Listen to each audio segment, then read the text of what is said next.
Suppliers Sound Off. Virtual sports versus live sports.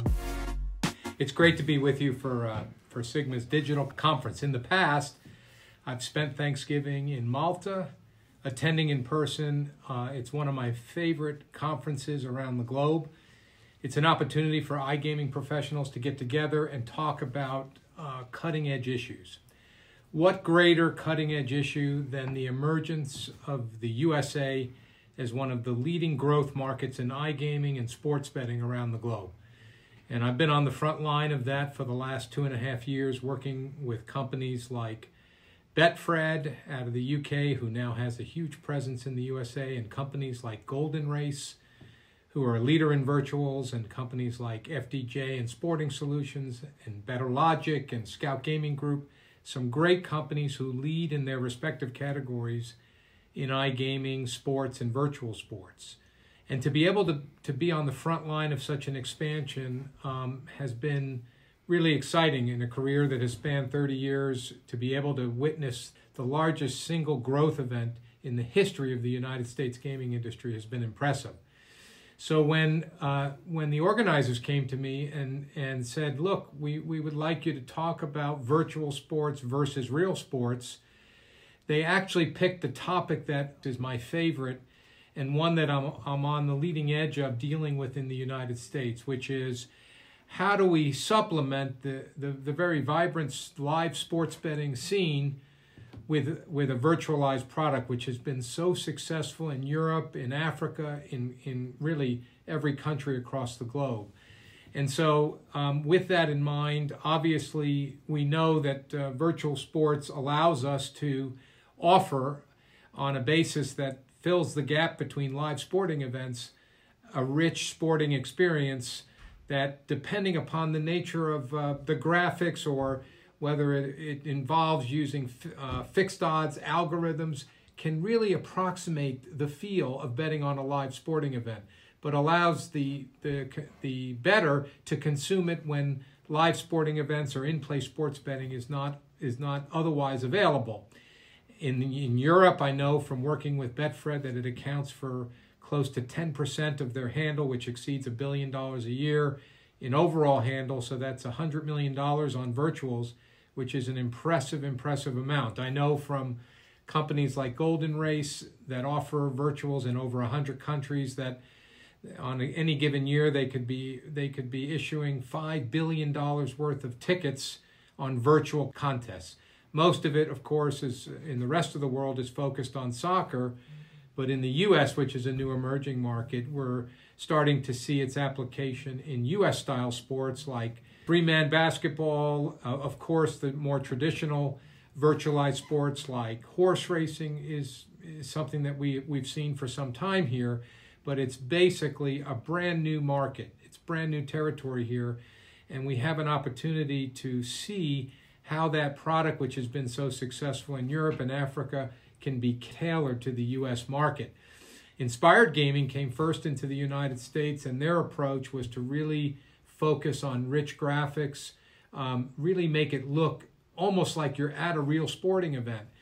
And for whatever reason, either because of the timing, because of circumstance, it didn't capture really the imagination of the betting public. Companies now like Golden Race, who are coming into the market, are getting to take a fresh look and to see different ways that they can offer it. Maybe less focused on graphics, but more focused on approximating that betting experience, that fixed odds betting experience, even though at the heart of it, a virtualized sporting product is an RNG-based product. So obviously, lots of challenges ahead in the U.S. as we look at virtual sports, but I think the flip side of there being challenges is there's a lot of upside opportunities as companies like Inspired and Golden Race try to figure out how to bring that product and have it fit into the mix of a exploding iGaming scene here.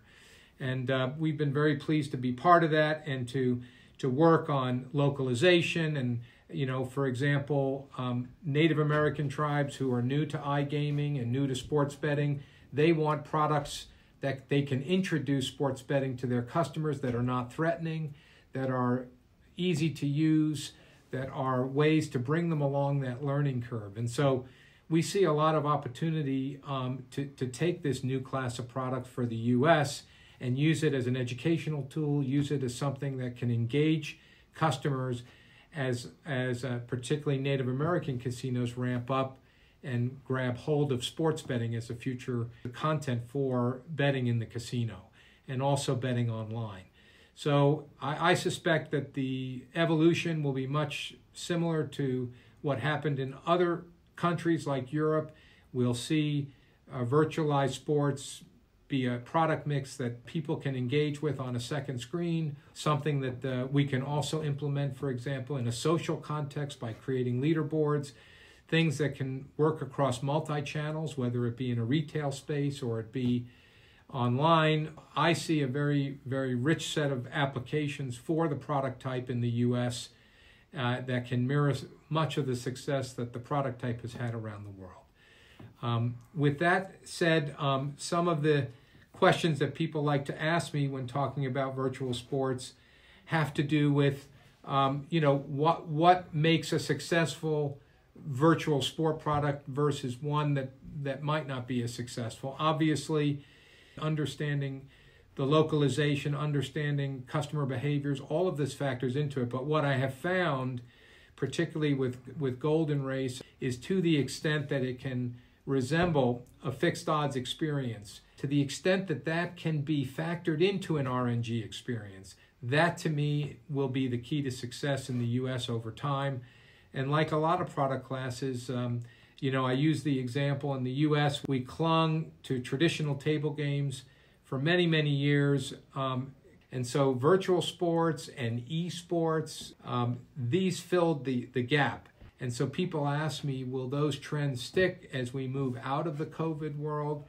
And the answer is they will stick to some extent. People don't go from consuming live sports to only being able to consume virtual sports and then not going back to live sports. Of course, they'll gravitate back to live sports, but now they've been exposed more and more to the benefits and to the enjoyment that you can get out of that rapid action.